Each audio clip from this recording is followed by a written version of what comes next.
Hello, Cindy here with Create Your Own Luck and Love. Welcome. I was due to be on here a little bit earlier, but I had some technical difficulties. So anyways, I'm excited to be here with you guys today and talk about a question I get all the time from women. Why doesn't a man follow up after a great first date, especially if he had chemistry? So I am going to share the top 3 reasons. There are a few more, but I want to share these and I'm going to give you some guidance on what to do. Okay, sound good? So here's the number one reason that he doesn't follow up after a first date. So the number one reason is because,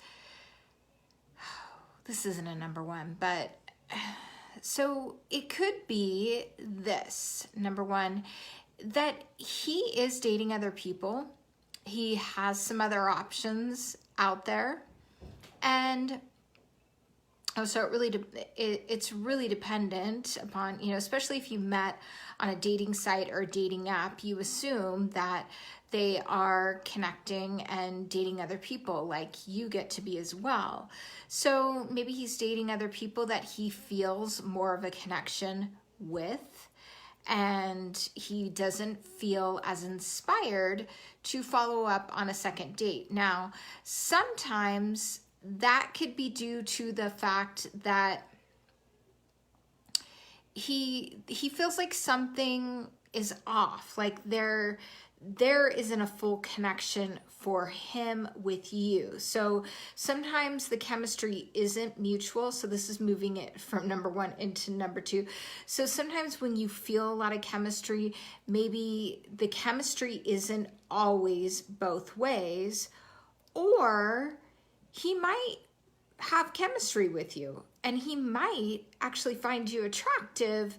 Of course he does, because he met you on a dating app and he saw your pictures. So he does find you attractive, but there's something missing for him. And the missing piece could be the fact that you may be not quite as present with him. So typically, if you're feeling chemistry, there might be some nerves going on, and that nervousness has the tendency to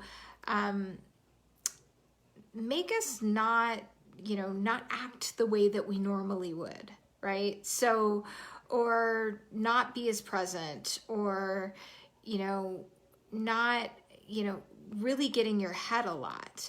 So what do you do about that? One, you take a moment, you pause and you breathe. And secondly, guys, you can actually say, I'm feeling a little bit nervous. I don't know, you must have this, do you have this effect on everybody? And you can have some fun with it. I haven't felt this way in a while. And he will start to kind of relax into it. Hey, Heather, it's good to see you. So those are some things that can come up. And when we're nervous and we're trying to hide it, or we're trying to be perfect in some way, we're not actually showing authentically who we are. So a man doesn't always feel safe with us. And therefore, he might think, she was nice, but he's not inspired to continue to get to know you more. Okay, so that leads me to the next one, which can lead into this. So a lot of times there is this, so there's that disconnect feeling. Let me just explain, chemistry isn't always 2 ways, right? There's the disconnected feeling that they have, so they don't feel safe with you. So you had a great first date, they don't feel safe with you. They have a lot of other options and they're not feeling as inspired. So here's a third thing, and this is a mistake I see a lot of people make when they're dating is they spend too much time on the first date.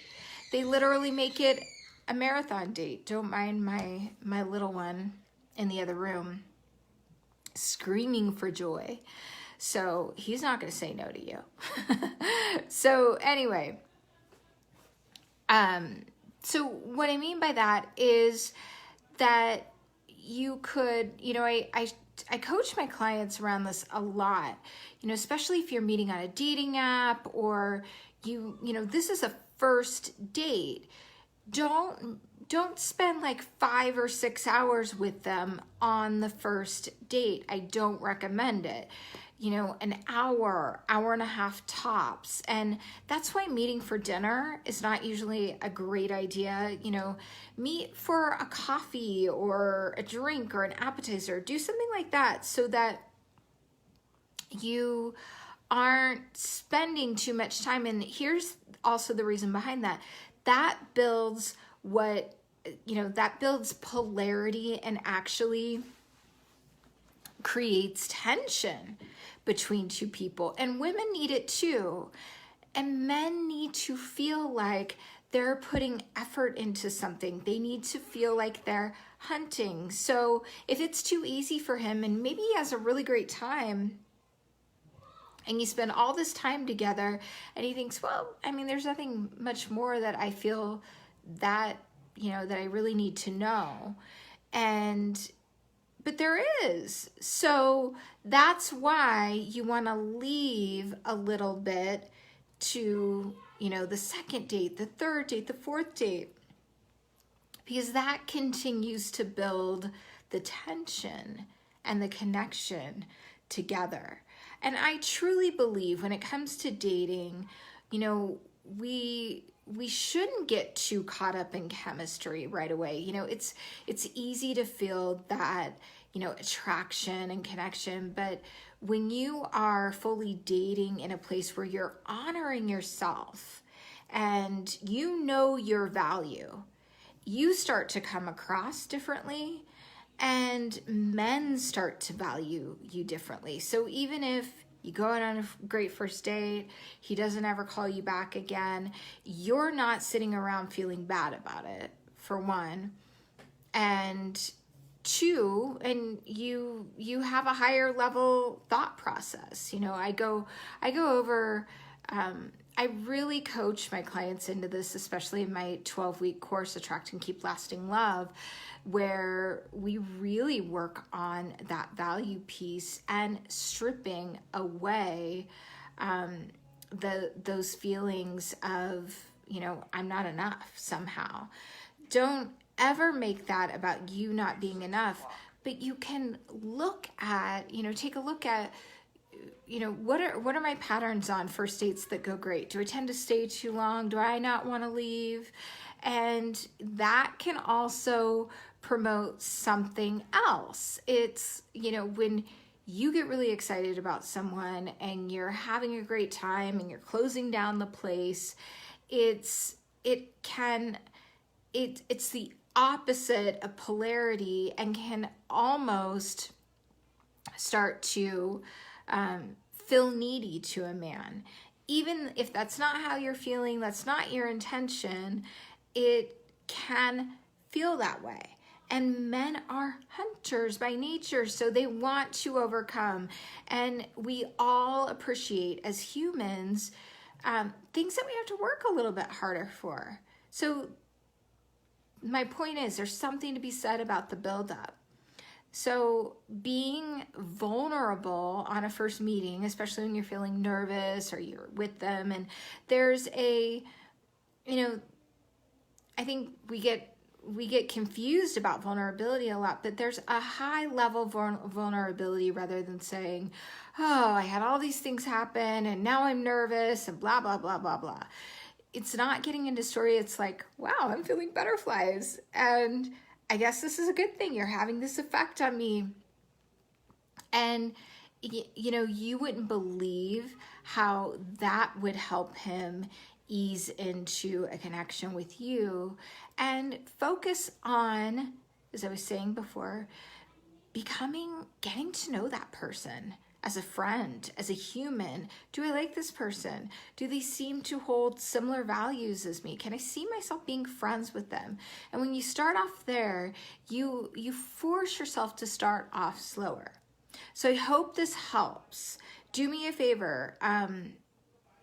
If you're dating, if you've had this happen, or if this video helped you, just drop an emoji down below so you're letting me know.